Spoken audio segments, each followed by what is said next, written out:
Halo adik-adik, selamat bergabung kembali pada perkuliahan pengolahan citra digital. Hari ini kita akan memasuki sesi pertama pertemuan kita dengan materi slide pembelajaran yaitu citra natural dan warna. Jadi pada pembelajaran sesi pertama ini, kita akan mencoba membahas materi-materi untuk mampu menjawab beberapa pertanyaan seperti yang tertera pada slide ini. Yang pertama mengenai citra natural. Kita akan mencoba mengetahui sebenarnya apa perbedaan antara melihat, mencitra, dan mempersepsikan sebuah objek. Lalu bagaimana manusia sebenarnya bisa melihat atau mencitra atau mempersepsikan objek tersebut. Kemudian, sebenarnya apa yang manusia lihat atau manusia citrakan atau persepsikan sebagai objek. Nah, kita juga akan membahas tentang teori-teori warna. Apakah sampai saat ini adik-adik bisa mendefinisikan sebenarnya apa itu warna? Kemudian, apakah adik-adik tahu ada berapa banyak atau jenis warna di dunia ini? Sementara untuk yang ketiga, kita akan membahas tentang persepsi manusia terhadap warna. Misalnya, apakah adik-adik punya warna favorit? Lalu, mengapa warna tersebut menjadi warna favorit pilihan adik-adik? Nah, pertanyaan-pertanyaan itu akan kita upayakan untuk bisa dijawab melalui slide pembelajaran ini. Kita mulai dengan materi pertama tentang color perception, jadi persepsi warna dari manusia. Untuk bisa mempersepsikan objek, dibutuhkan 3 komponen. Yang pertama harus ada sumber cahaya, light source, kemudian objek yang akan kita persepsikan atau kita lihat atau kita citrakan, dan tentu saja adalah sensor penglihatan. Dalam hal ini adalah mata manusia. Jadi 3 hal ini harus ada untuk bisa melakukan persepsi pada sebuah objek. Nah, seperti adik-adik ketahui bersama, sumber utama energi cahaya di bumi ini adalah matahari secara alami. Nah, sebenarnya apa yang dipancarkan oleh matahari sebagai sumber energi cahaya? Matahari memancarkan gelombang elektromagnetik, ya. Dan di dalam gelombang elektromagnetik itu dapat dipilah menjadi beberapa spektrum gelombang. Jadi gelombang elektromagnetik itu tidak hanya terdiri dari satu spektrum saja. Di dalamnya dapat dibagi menjadi beberapa bagian atau istilahnya spektrum dari gelombang elektromagnetik. Nah, masing-masing spektrum gelombang elektromagnetik tersebut memiliki properti sebagai gelombang yang berbeda-beda, yaitu memiliki panjang gelombang yang berbeda-beda seperti yang kita pelajari pada ilmu fisika. Nah, jika diurutkan sesuai dengan panjang gelombangnya, maka beberapa bentuk dari spektrum gelombang elektromagnetik yang dipancarkan oleh matahari itu terdiri dari yang pertama itu adalah sinar gamma atau gelombang sinar gamma yang merupakan spektrum gelombang elektromagnetik dengan panjang gelombang terpendek. Jadi, kalau panjang gelombangnya terpendek, itu artinya energi yang dibawa oleh sinar gamma itu adalah paling besar. Kemudian, setelah sinar gamma, kita mengenal juga spektrum gelombang elektromagnetik yang dikenal dengan sinar X. Sinar X memiliki panjang gelombang yang sedikit lebih panjang dari gelombang sinar gamma, sehingga energinya masih cukup besar. Adik-adik tentu tahu di mana digunakan sinar X.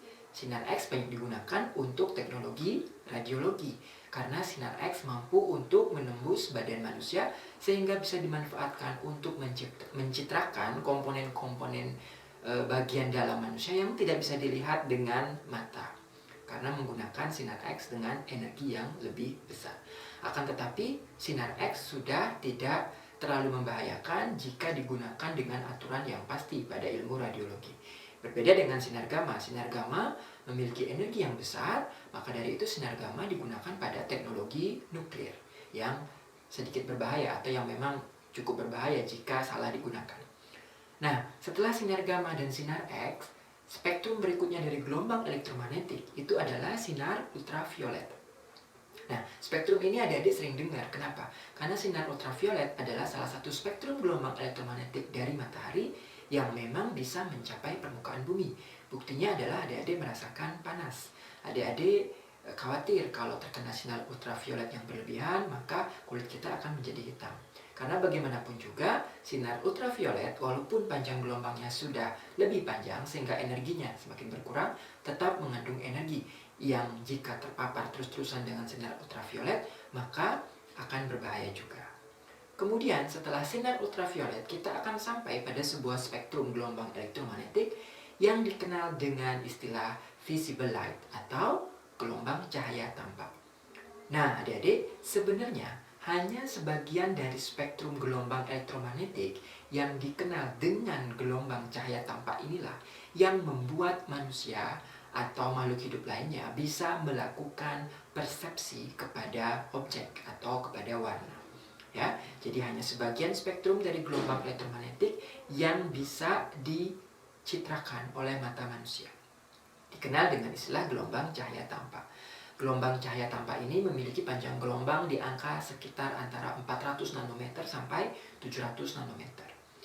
Nah, setelah gelombang cahaya tampak, masih ada beberapa spektrum gelombang elektromagnetik dengan panjang gelombang yang lebih panjang lagi, yaitu misalnya gelombang infrared, kemudian gelombang mikro atau microwave, dan yang terpanjang adalah gelombang radio. Gelombang radio memiliki jangkauan panjang gelombang yang cukup panjang dengan energi yang rendah sehingga bisa dimanfaatkan untuk teknologi komunikasi, ya, untuk memancarkan siaran radio, berkomunikasi lewat gelombang radio dan sebagainya. Nah, itulah beberapa spektrum gelombang elektromagnetik yang akan kita bahas pada pengolahan citra digital ini, difokuskan kepada spektrum gelombang cahaya tampak. Jika diperhatikan dengan warna yang dihasilkan atau warna yang dicitrakan, karena gelombang cahaya tampak ini adalah spektrum gelombang yang bisa dicitrakan oleh mata manusia, maka akan tampak spektrum warna seperti yang adik-adik biasanya kenal sebagai warna-warna pelangi, seperti tampak pada slide berikut. Jadi, gelombang cahaya tampak dengan panjang gelombang yang paling pendek akan memiliki nuansa berwarna biru atau ungu karena itu energinya paling besar. Kemudian gelombang cahaya tampak dengan panjang gelombang terbesar atau energinya paling kecil, itu adalah gelombang cahaya tampak yang memberikan persepsi warna berupa merah atau agak oranye. Nah, seperti pada slide berikut ini, ya. Jadi adik-adik mungkin sudah mengenal praktikum ketika masih di SMP atau SMA, jika cahaya matahari dilewatkan pada sebuah prisma, maka cahaya matahari tersebut akan diuraikan sesuai dengan spektrum gelombang cahaya tampaknya sehingga membentuk warna-warna yang adik-adik kenal dengan istilah warna pelangi, Meiji-ku, Hibi, Niu. Jadi sebenarnya spektrum cahaya tampak itu kalau diuraikan akan menghasilkan nuansa warna pelangi dengan urutan panjang gelombang yang sesuai, dari merah dengan panjang gelombang yang paling panjang, kemudian sampai di biru nila ungu dengan panjang gelombang yang paling pendek. Jadi warna-warna inilah yang kita persepsikan atau kita sebut sebagai warna, ya. Nah, jadi sampai di sini adik-adik sekarang sudah bisa menjawab sebenarnya apa itu warna, ya.